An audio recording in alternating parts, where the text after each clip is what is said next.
কি হয়েছে?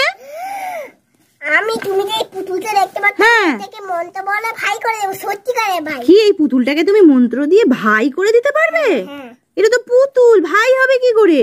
হবে হবে বলছি না সত্যি। এই চমৎকার তুমি শিখেছো কোথা থেকে? বাবুর কাছ থেকে। ও তাই নাকি? তো করো দেখি চমৎকার। গিলি গিলি থু হুস হয়ে যা ভাই। এটা বাবারই করে চলে এসেছে। তাই তো মা, পুতুলটা সত্যি ভাই হয়ে গেছে। ও হাত পাও নড়ছে তো, দেখি তো পুতুল না তো, না তো সত্যিকারের ভাই। ঠিক আছে, একে রেখে দেবো আমরা? ঠিক আছে। বলে বাবালে চলো চলো চলো চলো চলো, রুদ্র ছোট্ট ভাই নিয়ে এসে পুতুলকে।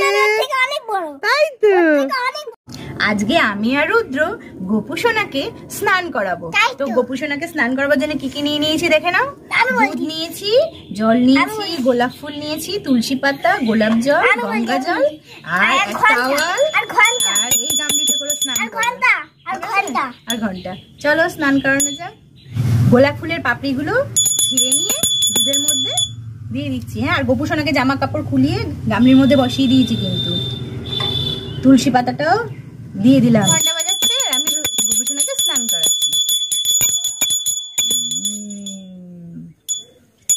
এবারে গঙ্গা জল দিয়ে স্নান করালাম। এবারে আমি আর রুদ্র জল দিয়ে স্নান করিয়ে দিলাম। গোপু সোনাকে একটু গোলাপ জল দিয়ে দিলাম। গোপু সোনার স্নান কিন্তু কমপ্লিট। এবার গোপু সোনাকে টাওয়াল দিয়ে মুছিয়ে নতুন জামা প্যান্ট পরাবো।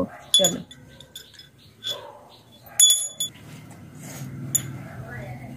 গোপুসোনার তো স্নান হয়ে গেছে, টাওয়াল পরেই বসে আছে।